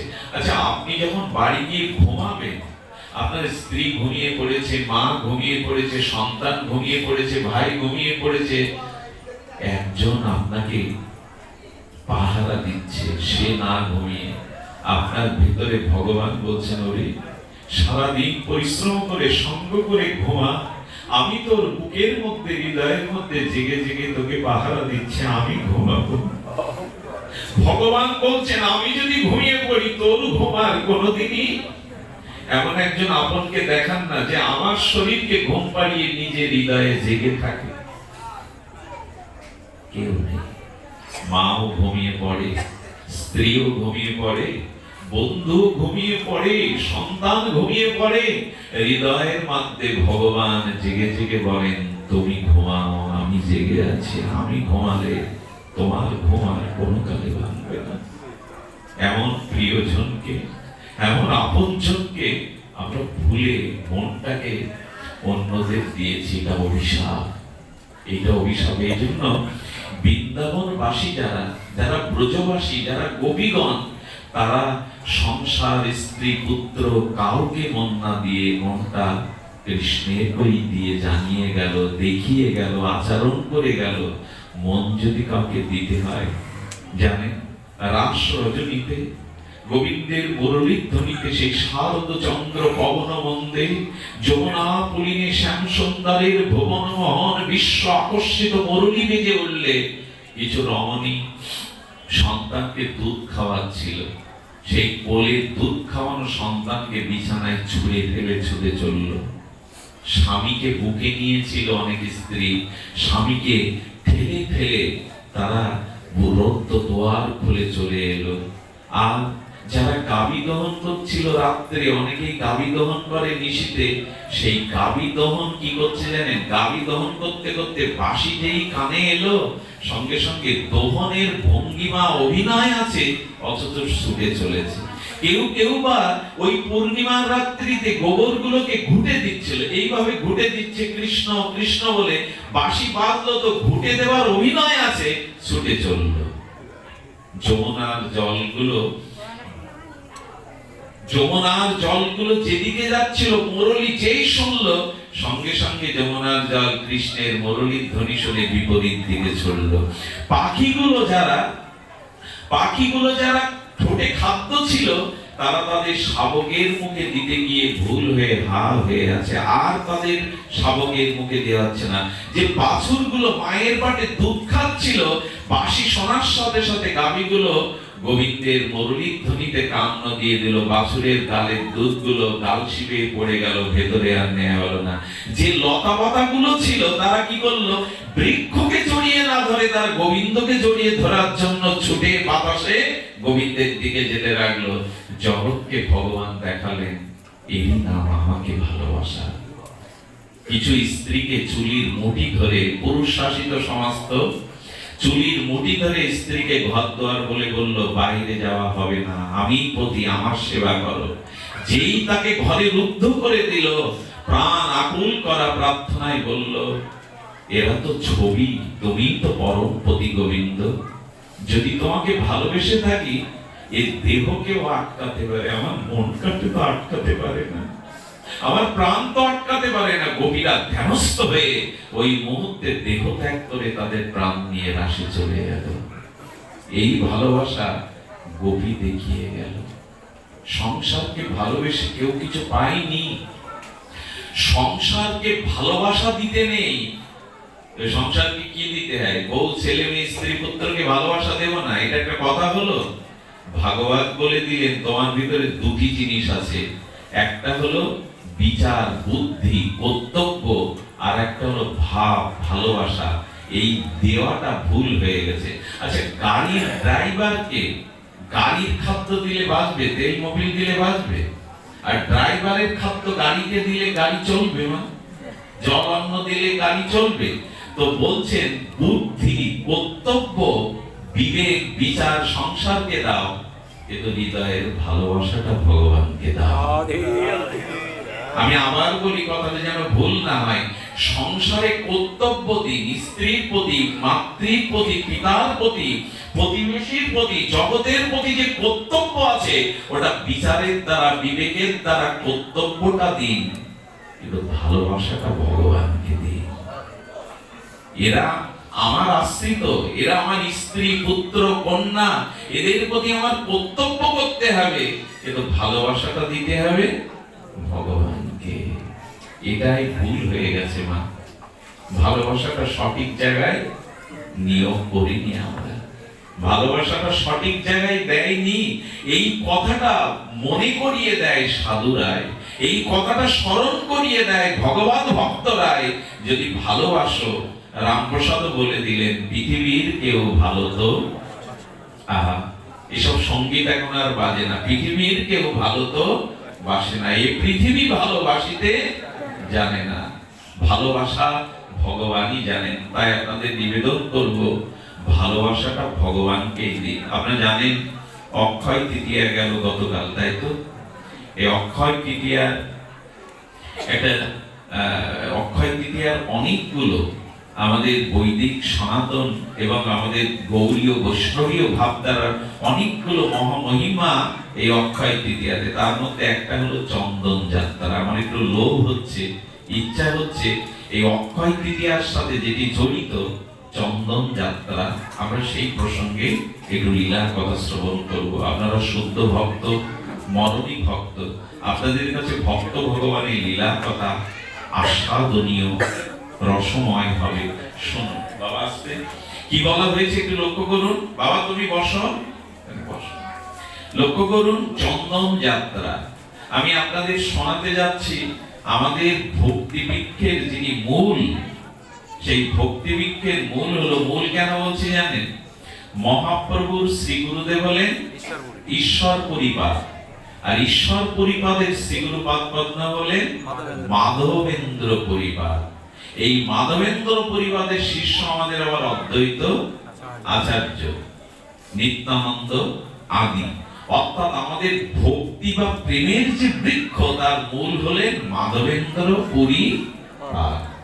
এনার একটু অপূর্ব চমৎকার লীলা আপনারা যদি একটু মন দিয়ে শ্রবণ করেন। আজকের দিনে যাদের ঘরে রাধা মাধব নিতাই গৌর আছে, এই 21টা দিন ভগবানের গায়ে একটু চন্দন লেপন করতে হয়, যাকে চন্দন যাত্রা নামে অভিহিত। কাল থেকে দিবেন না, একটু চন্দন, একটু ওর সাথে যদি কর্পূরটা মিশিয়ে দিতে পারেন, কর্পূর আর চন্দন বড় শীতল হয়। এইটা বিগ্রহের অঙ্গে 21টা দিন তার শুরু হয়েছিল গতকাল অক্ষয় তৃতীয়া থেকে। তার রহস্যটা একটু শুনি আমরা। এই মাধবেন্দ্র পরিবার, তার লীলাস্থলী ছিল, আমরা কত ভাগ্যবান, আমাদের শ্রীহট্টে সিলেটে। আশ্চর্য দেয়, মহাপ্রভুর পৈতৃক ভিটা ঢাকা দক্ষিণ সিলেটে, অদ্বৈত প্রভুর আবির্ভাব লাউড়ে সুনামগঞ্জ সিলেটে, এমনকি মাধবেন্দ্র পরিপাদেরও আবির্ভাব স্থলী আমাদের শ্রীহট্টে। এমনকি শ্রীবাস ঠাকুরেরও পূর্বপুরুষের ভূমি হলেন শ্রীহট্টে। শ্রীহট্ট সিলেটকে এই জন্য পুণ্যভূমি বলা হয়, সেটা মুসলিমরা বলুক আর হিন্দুরা বলুক। আমার সৌভাগ্য হয়েছিল গত দুদিন আগে একটু সুনামগঞ্জ বা সিলেটে যাওয়ার একটু পাঠের জন্য। তো ওখানে মাটিটা, ওখানে এই যে আমরা 40 ডিগ্রি গরম ভোগ করছি, ওখানে 25-26, আবহাওয়া দিব্যি সুন্দর, মাটিগুলো ব্রজের মতো লাল, এবং মানুষের ভিতরে স্বাভাবিক ভক্তি। আর এই ভক্তি আছে বলে সিলেট অনেক উন্নত। সিলেটের বাতাবরণ, অর্থনৈতিক অবস্থা অনেক উন্নত। যেখানে ভগবান ভক্তি থাকে, যেখানে মহাপুরুষের আবির্ভাব হয়, সেই মাটিতে যারা বাস করে তারা অনেক সৌভাগ্যবান হয়, তাদের হৃদয়টা অনেক বিস্তার হয়। এই জন্য শাস্ত্র বলেছেন এই শ্রীহট্টিয়া, শ্রীহট্টের উৎস ভূমি মাধবেন্দ্র পরিবার চলে গিয়েছিলেন সংসার ছেড়ে। যেতে যেতে তীর্থ পরিভ্রমণাদি করতে করতে আপনারা জানেন এখন যেটা গোবিন্দকুণ্ড, এই গোবিন্দকুণ্ড গিরিরাজ তটে উনি বসে বসে তার গোপাল জীবকে তিনি ভজন করছেন। মাধবেন্দ্র পরিপাদের একটা লক্ষণ ছিল, আমি বেশি দূর এগোবো না, এই লীলাটি একটু মন দিন, একটু ধ্যান দিন। মাধবেন্দ্র পরিপাদের স্বভাব ছিল অযাচক বৃত্তি। অযাচক বৃত্তি মানে কারো কাছে কিছু চেয়ে পাবেন না। যদি কেহ উপযাচক হয়ে তাকে একটু মাদুকরি দেয় তবে তিনি আহার করবেন, না হলে কত বড় ত্যাগ নিষ্ঠ ভক্ত। বসে বসে অন্তর মনা হয়ে ভগবানের চিন্তা করছে। গোধূলি হব হব সেই স্থানটি যাওয়ার সৌভাগ্য আমাদের হয়েছিল। ওখানে বসে বসে বৃক্ষের তলে গিরিরাজ তটে বসে বসে মাধবেন্দ্র অন্তর মনা হয়ে চিন্তা করছেন রাধা মাধবের। এই চিন্তা করতে করতে হঠাৎ একটা বালক সামনে এসে বলছেন, গোসাই সারাদিন বসে আছো, মুখে তো কিছু দাওনি। আমি মুখে দেয়নি এটা তোমায় কে বললো? আমি কি আর জানি? আমি ব্রজবাসী বালক। মা বলছেন দাও তো, এই ঘটিতে করে এই দুগ্ধটা বাবাজিকে দিয়ে আয়। পুরিপাত কিছু পাইনি সারাদিন, যা এটা দিয়ে আয়। আমি মার কথা রাখতেই তো তোমার জন্য ভান্ডে দুধ এনেছি, নিয়ে নাও ঠাকুর, নিয়ে নাও। অপরূপ সুন্দর দেখতে কিশোরের বারবার দুধ নেওয়ার কথা বলে ওর দিকেই চেয়ে আছে। কে? আমার দিকে এমন করে তাকাচ্ছ কেন? বললাম না আমি বলেছি, বলো যাও দুধটা নাও। দুধটা হাতে নেওয়ার পরে বলছেন, আচ্ছা পাত্রটা আমি পরে নিয়ে যাব গোসাই, তোমার কাছে থাক, তুমি পান করো, পরে নিয়ে যাব। যে অদৃশ্য হয়ে গেল, দুগ্ধটা জু ভাই দেওয়ার সাথে সাথে অষ্টসাত্ত্বিক প্রেম বিকারে শরীর ভরে উঠেছে, দেহে কম্প হচ্ছে, চোখে বিন্দু বিন্দু প্রেমস্ত্র খলিত হচ্ছে, সমস্ত হৃদয়ে ভগবানের ভাব ও তরঙ্গ উচ্ছ্বাস হচ্ছে। রাত্রি স্বপ্নেতে বললেন, আমার দুয়ারে পড়ে আছো মাধবেন্দ্র, কিছু না পেলে আমার কি ভালো লাগে, দুধটা আমি দিয়ে এসেছি। গোবিন্দ বলছেন, আমি তোমাকে দিয়ে এসেছিলাম, না খেয়ে থাকবে কেন? আজ ব্রজধামে এরকম কৃপা জানেন কেউ না, দুর্ভিক্ষের সময় রাধা কুণ্ডে ব্রজধামে কেউ না খেয়ে মরেনি, না খেয়ে মরেনি। রাধারানীর অপার করুণা, গোবিন্দের অপার করুণা। একবার এক বন্ধু বৃন্দাবনে গিয়ে তার বন্ধুকে বলছে, জানিস বন্ধু, রাধারানী ব্রজধামে কাউকে না খাইয়ে রাখেন না। এই তার কি নবশিক্ষিত যুবককে বললো, আমি পরীক্ষা করতে চাই। বৃন্দাবনে গিয়ে ঘর ভাড়া নিয়ে তালা দিয়ে না খেয়ে রাত 10টা পর্যন্ত বসে আছে। বললো কাল সকালে গিয়ে দেখাবো তোদের এগুলো ঠিক না, রাধারানী সবাইকে খাওয়ায়, বৃন্দাবনে গিয়ে উপবাস থাকেন, আমি মিথ্যা প্রমাণ করবো। এই তার্কিকতা নিয়ে বসে আছে। রাত 10টায় মন্দিরে স্বয়ং গোবিন্দ স্বপ্নেতে পূজারীকে বললেন, পূজারী ওঠো। কেন প্রভু? তোমাকে বিশ্রাম দিয়েছি। বললো, আমাকে বিশ্রাম দিয়েছে কিন্তু আমার যে ঘুম নেই। রাধারানী বললেন, আমার ঘুম নেই কেন জানো? আমার ধামে একজন আমাকে পরীক্ষার জন্য না খেয়ে দরজা দিয়ে পরীক্ষার স্থলে বসে আছে, ও কিছু খায়নি। তুমি গিয়ে থাকো, থালায় এখনো প্রসাদ আছে, ওই প্রসাদটা মাথায় করে নিয়ে অমুক জায়গায় অমুক ঘরে আছে, ওকে দিয়ে এসো। এসে যখন রাত 10টার পরে কড়া নাচছে, কে গো, কে গো ভাগ্যবান তুমি, দোয়ার খোলো। দোয়ার খোলার পরে বলছেন, কে আপনি? বলেন, রাধারানী পাঠিয়েছেন তোমার জন্য প্রসাদ। স্বপ্নেতে তুমি নাকি না খেয়ে পড়ে আছো, নাও নাও প্রসাদ নাও। ঝরঝর করে চোখের জলে বলেছিল, পরীক্ষার ছলে তোমার কাছে এসেছিলাম, তোমাকে মাপতে এসেছিলাম, ব্রজভূমির মহিমাকে পরীক্ষা করতে এসেছিলাম। সেই ছেলেটা চিরজীবনের মতো ব্রজে থেকে গেল। ভক্ত হে রাধে, এত করুণা তোমার, এত কৃপা তোমার, তুমি না খাইয়ে কাউকে ব্রজে রাখো না। আমি উদ্ঘট ঘোষণা করছি জগতে, আজও রাধারানী সকলের চিন্তা করে। ঠিক তদুপরি মাধবেন্দ্র পুরী যখন প্রসাদ পেলেন, এর কিছুদিন পরে হঠাৎ গিরিরাজের তবে স্বপ্নতে আদেশ করছে, মাধবেন্দ্র আমি আমি শ্রীনাথজি রূপে আর এই বিগ্রহ রূপে এখানে যখন মোগলরা বিগ্রহ ধ্বংস করছিল, আমি গিরিরাজের ভেতরে লুকিয়ে রেখেছি অনেক দিন এখানে সেবা পাইনি, কষ্টে আছি। তুমি আমাকে ব্রজবাসীদের নিয়ে উত্তোলন করো, আমাকে এখান থেকে উদ্ধার করে প্রতিষ্ঠা করো। সদী ভক্তগণ ভোরবেলা ব্রজবাসীদের ডেকে নিয়ে আর সংকীর্তন করতে করতে মাধবেন্দ্র পরিপাক সেই বিখ্যাত শ্রীনাথজির বিগ্রহ প্রকাশ করলেন। সেই অপরূপ সুন্দর মাধুর্য বিগ্রহ প্রকাশ করে তিনি অভিষেক করলেন। আর সেই দিনই তিনি কি করলেন, 56 ভোগের ব্যবস্থা করলেন। এইভাবেই চলতে লাগলো 56 ব্যঞ্জন ভোগ মহোৎসবাদী। ভোগ মহোৎসবাদী চলতে লাগলো। হঠাৎ একদিন স্বপ্নেতে এই বৈশাখের তাপদাহে তার প্রাণ প্রিয় বিগ্রহ বলছেন, মাধবেন্দ্র মাধবেন্দ্র, এই গ্রীষ্মের তাপে আমার শরীর বড় জ্বালা করছে, আমার শরীরে বড় তাপ লাগছে, তুমি চলে যাও, তুমি পুরীতে চলে যাও। তুমি পুরীতে গিয়ে মলয় পর্বতে মলয়জ চন্দন আর কর্পূর এনে আমার দেহকে লেপন করো। একটা কথা বলি, ভগবানেরও কি তাপ লাগে? ভগবানেরই তো শীত আতপ তাপ লাগে। লাগে কার কাছে জানেন? প্রিয় ভক্তের কাছে। ভক্তের কাছে তিনি পাথর নন, প্রতিমা নন, ভক্তের কাছে তিনি সাক্ষাৎ প্রকট বিগ্রহ। আমাদের লীলাচলে পুরীধামে রানীমা দেখতে গেছেন সাক্ষী গোপালকে। কাকে দেখতে গেছেন? সাক্ষী গোপালকে দেখতে গিয়ে রানীমা দেখছেন পায়ের নখুর থেকে কর্ণের দুল পর্যন্ত, মুকুট পর্যন্ত সব অলংকারে সাজানো সাক্ষী গোপালের।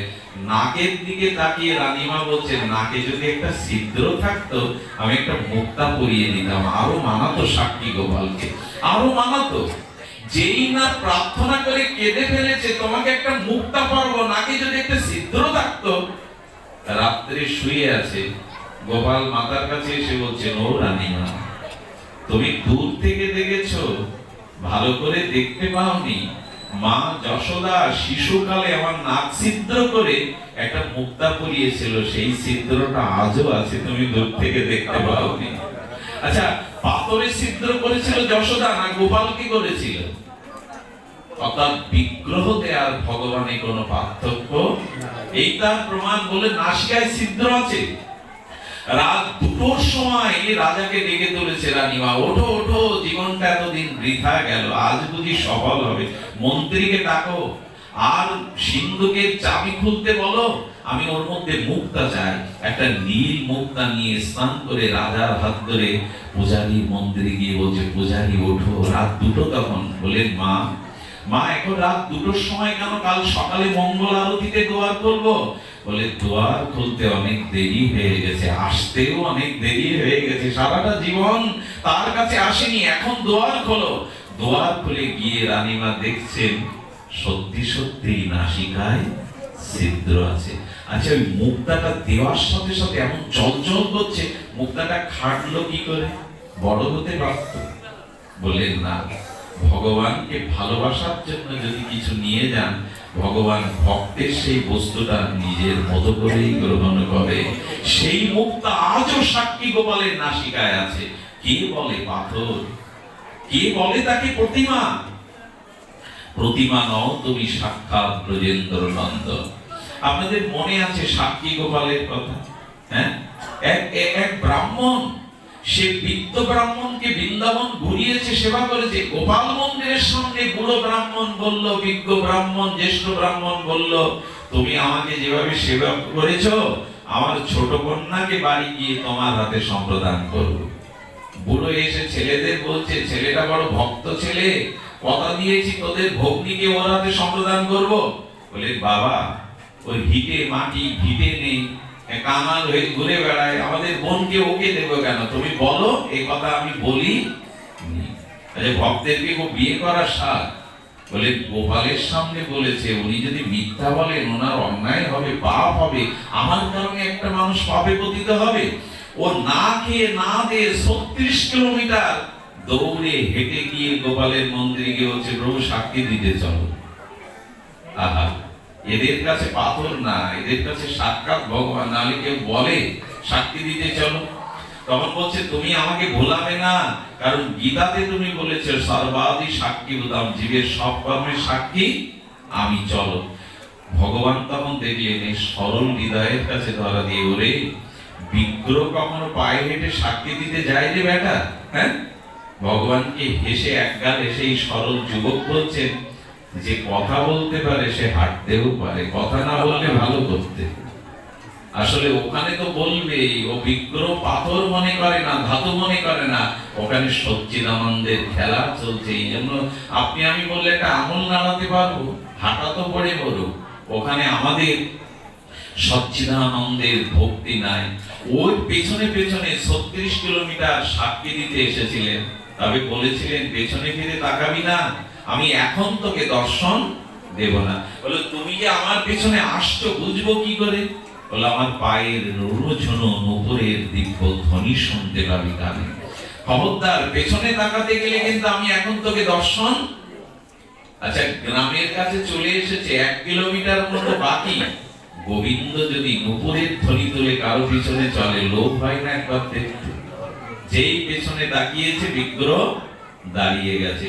গোবিন্দ বলে, আর যেতে পারবো না, যাও ওদেরকে নিয়ে এসো, আমি এখানে দাঁড়িয়ে সাক্ষী দেব। ভগবান পাথর। মাধবেন্দ্র পুরীকে বলছেন, বড় তাপ লাগছে, আমাকে মলয় পর্বত থেকে চন্দনানো মাধবেন্দ্র পুরী এই বৃদ্ধ বয়সে চললো। চলতে চলতে আপনাদের মনে আছে রেমুনার কথা, আমি সংক্ষিপ্ত করছি। রেমুনা, এই রেমুনাতে এসে ক্ষুধার্ত কাতর হয়ে, আপনারা জানেন অযাচক বৃত্তি, ভগবানের দিব্য নাম করতে করতে এই রেমুনাতে গোপীনাথ মন্দির ছিল। কি নাথ?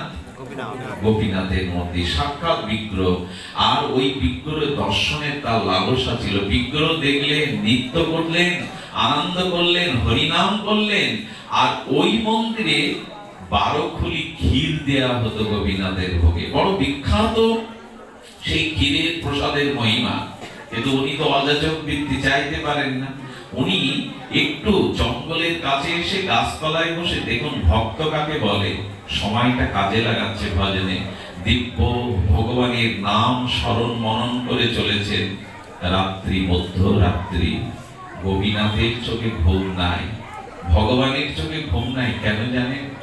ভক্ত না খেয়ে উপবাস করে পড়ে আছে, ভগবান ঘুমাচ্ছেন না। ভগবান স্বপ্নকে পূজারীকে বলছেন, ওঠো ওঠো, আমার এক পরম ভক্ত মাধবেন্দ্র ওইখানে না খেয়ে পড়ে আছে, যাও তাকে 1 খুলি ক্ষীর দিয়েছো। পূজারী স্বপ্নের মধ্যেই বলছেন, তন্দ্রাচ্ছন্ন চোখে, ক্ষীর তো বিতরণ হয়ে গেছে। গোপীনাথ বলেন, হ্যাঁ বিতরণ হয়েছে, কিন্তু আমার ভক্তের জন্য আমি 1 খুলি ক্ষীর চুরি করে বসন্তলে চুরি করে রেখেছি। এই দিন থেকে এই বিগ্রহের নাম পাল্টে গেল। ছিল গোপীনাথ, আজ থেকে নাম হলো ক্ষীর চোরা। চোর উপাধিটাও ভগবান নিয়ে নিলেন, যে ভক্তের জন্য আমি চুরিও করতে পারি। ক্ষীর বসন্তলে লুকিয়ে রেখেছে। পূজারী স্নান করে মন্দিরে ঢুকে বিস্ময় প্রকাশ করে দেখলেন, আঁচল তলে ভগবান 1 খুলি ক্ষীর আলাদা করে চুরি করে রেখেছে। চোখের জলে বললেন, সারাটা জীবন তোমার সেবা করলাম, সারাটা জীবন তোমার ভজন করলাম, ওই আমার জন্য তো কখনো রাখনি। কে তোমার এমন ভক্ত? কোথায় সেই মাধবেন্দ্র? মাথায় প্রসাদ নিয়ে এসে ডাকছে। উনি তো চেনেন না মাধবেন্দ্রকে। কে গো ভাগ্যবান, কে গো ভাগ্যবান মাধবেন্দ্র পরিপাত, কে তুমি? মাধবেন্দ্র বলছেন, আমাকে কেন খুঁজছে মধ্যরাত্রে? সঙ্গে সঙ্গে মাধবেন্দ্র উঠে বলছেন, এই জীবাত্মাকে কেন খুঁজছেন আপনি? উনি প্রসাদটা মাথায় নিয়ে বলছেন, মাধবেন্দ্র তোমার জন্য স্বয়ং গোপীনাথ এই ননি চুরি করেছে, ক্ষীর চুরি করেছে, তোমাকে দেওয়ার জন্য আমাকে আদেশ করেছে, নিয়ে ধন্য করো। ধন্য তুমি, ধন্য। তোমাকে দেখেছিলাম মন্দিরে, তুমি আরতি কীর্তনে নিত্য সংকীর্তন করেছিলে, তোমাকে আমি প্রসাদ দিতে পারিনি, আমাকে ক্ষমা করো। মাধবেন্দ্র প্রসাদটা হাতে নিয়ে ভাবছেন, এই কথা যদি কাল সকালে প্রচার হয়ে যায়, আমার যশ খ্যাতি ছড়িয়ে পড়লে আমার চরণ ধুলি নেওয়ার জন্য ব্যস্ত হয়ে যাবে। সম্মানের ভয়ে পড়ি গেল পালাইয়া। ভক্ত সম্মান চায়, চাই না, রাতেই পালিয়ে গেলেন সেই ক্ষীর নিয়ে। কাল সকালে হলে তো আমার চরণ ধরে টানাটানি করবে যে আমার জন্য গোপীনাথ ক্ষীর চুরি করেছেন। ভক্ত কখনো মান সম্মানের কাঙাল হবে না। আচ্ছা, মান সম্মান চাইলো না বলে ভক্ত মান সম্মান পাবে না? যখন মাধবেন্দ্র পুরী চলে গেল, বিশ্বাস করুন পরের দিন সকালে এই কথা পূজারীর দ্বারাই যখন জানাজানি হয়ে গেল, যেখানে মাধবেন্দ্র ছিল সেখানে ধুলোই গড়াগড়ি দিতে লাগলো, ধুলো মারতে লাগলো। সম্মানের ভয়ে পুরী পালাইয়া গেল বটে, কিন্তু সম্মান তার পিছু পিছু ছুটে চলল। ওখান থেকে বৃদ্ধ মানুষ মলয় পর্বত থেকে যখন চন্দন আর কর্পূর নিলেন, হাঁটতে পারছেন না, ঘর মাত্র তবু সেবকের কাছে দিলেন না। যখন আবার রেগুনাতে এলেন, গোপীনাথের ওখানে বিশ্রাম নিতে গিয়ে গোপীনাথ বললেন, মাধবেন্দ্র বয়স হয়েছে, তুমি চলতে পারছো না, কষ্ট হচ্ছে, আমি সব বিগ্রহের মধ্যেই আছি, তুমি আমাকে চন্দন লেপন করো, সমস্ত বিগ্রহ শীতল হয়ে যাবে। তুমি আমাকে চন্দন পরাও, এখান থেকে তোমাকে যেতে হবে না। শুধু ভক্তগণ, সেই চন্দন যাত্রা শুরু হলো। গোপীনাথকে চন্দন চর্চিত করা হলো। অপরূপ মনোহর সবাই চন্দন সবাই ভূষিত হলো গোপীনাথ। এবং এই মাধবেন্দ্রের প্রাত ওখানেই পরবর্তীতে দেহ রক্ষা করেছিলেন, তার দিব্য সমাধিও এখানে আছে। আমার বলবার উদ্দেশ্য ছিল, ভগবান ভক্তের কাছে তার নিবেদন করেন, আমার তাপ লাগছে, আমাকে চন্দন পরাও। আমি আপনাদের নিবেদন করব, বিগ্রহ সেবাটা শুধু ফল জল দিয়ে সারবেন না।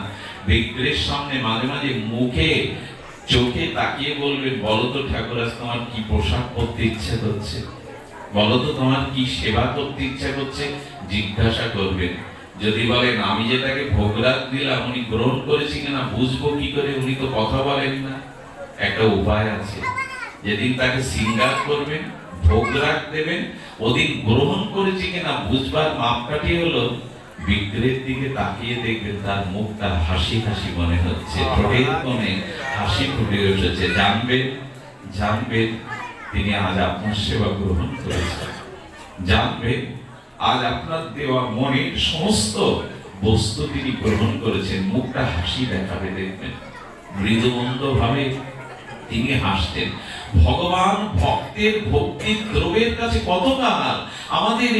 আমাদের এই রাজস্থানে একজন দরিদ্র ভক্ত মাঠে জল দিতেন, আর তুলে টাটকা মাড়াই করে গুড় তৈরি হচ্ছে, তার গন্ধ আর তার রং থেকে সারাদিন যে কাজের মজুরি পেয়েছিল, বলে আমাকে এই ভান্ডে করে গুড় দাও। কেন জানেন? দেখেই মনে করেছে বৃন্দাবনে লালাজিকে যদি এই গুড়টা পাঠানো যেত, উনি মহা ভালোবাসেন, এই গুড়টা যদি পাঠানো যেত, নিজের সমস্ত দিনের মজুরি দিয়ে কিনেছে, 7 দিন ধরে 7 ভাণ্ড মঞ্জুরি দিয়ে নিজে জল চাল ডাল যা পেয়েছে একটু খেয়ে নিয়েছে। ওই গুড়গুলো কি করেছে জানেন? নিজের ঘটি কম্বল বিক্রি করে একটা গাড়ি ভাড়া করে ওইখান থেকে বৃন্দাবনের পথে লালাজির মন্দিরে পাঠিয়ে দিয়েছে। ওগো ভাই, আমি তোমার মজুরি দিচ্ছি, লালাজির মন্দিরে এটা পৌঁছে দিও। সেই গাড়িওয়ালা প্রায় 12 ঘন্টা যেতে যেতে সন্ধ্যায় বেরিয়ে রাত 12টা হয়ে গেছে। 12টা যখন লালাজির মন্দিরে এসেছে, তখন দুয়ার খুলছে না। বললেন, আমি তো সারা রাত দাঁড়িয়ে থাকতে পারবো না, গুড়গুলো এত কষ্ট করে পাঠালো, কাকে দেব? যে দাঁড়িয়ে আছে না। আর রাজস্থান থেকে, দেহটা রাজস্থানে, মনটা বৃন্দাবনে লালাজির মন্দিরে, সারা রাত না ঘুরিয়ে বলছে, যখন যাবে গ্রহণ করে নিও। গুরুগুলো বড় আস্বাদ্য, বড় ভালো লেগেছে আমার, তোমার সেবায় যাতে লাগে। আমি যেতে পারিনি, কিন্তু আমার মন ব্রজে লালাজির মন্দিরে চলে গেছে। লালাজি, তুমি এটা নিয়ে নিও।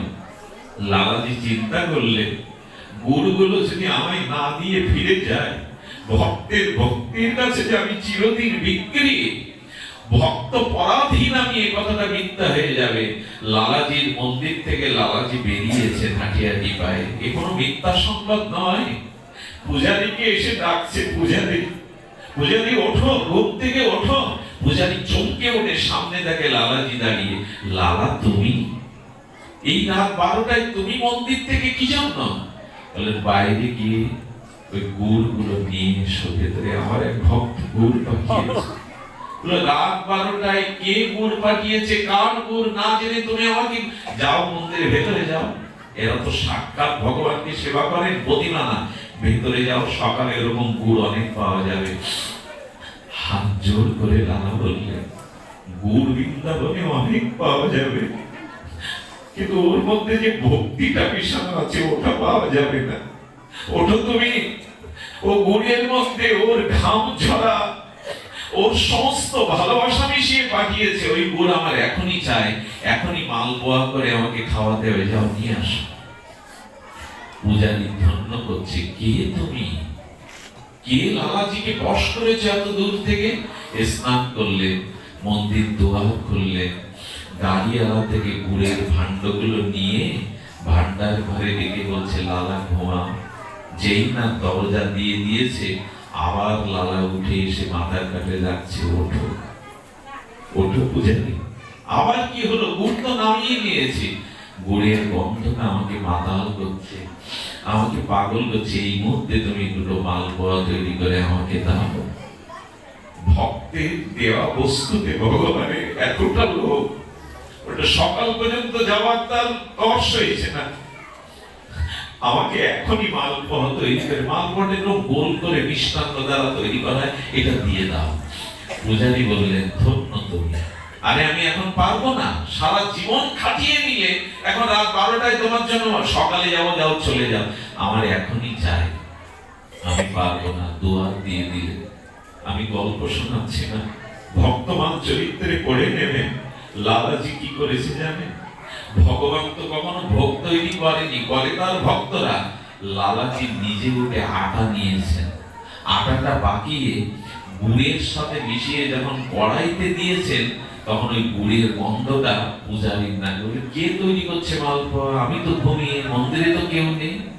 গিয়ে কি বলবো আপনার, দূর থেকে দাঁড়িয়ে দেখছেন গোবিন্দ নিজেই নিজের মালপোয়া তৈরি করছেন, প্রসাদ পাবে।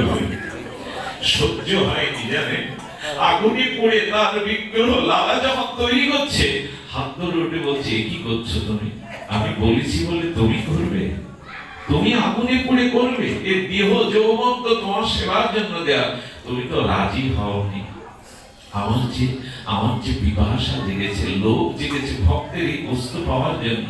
বলে, তাহলে এসো দুজন মিলে আমরা এটা তৈরি করি। সেই রাত্রে দুজন মিলে, লালাজি মিলে, ভক্ত মিলে তৈরি করলেন, ভোগ লাগালেন।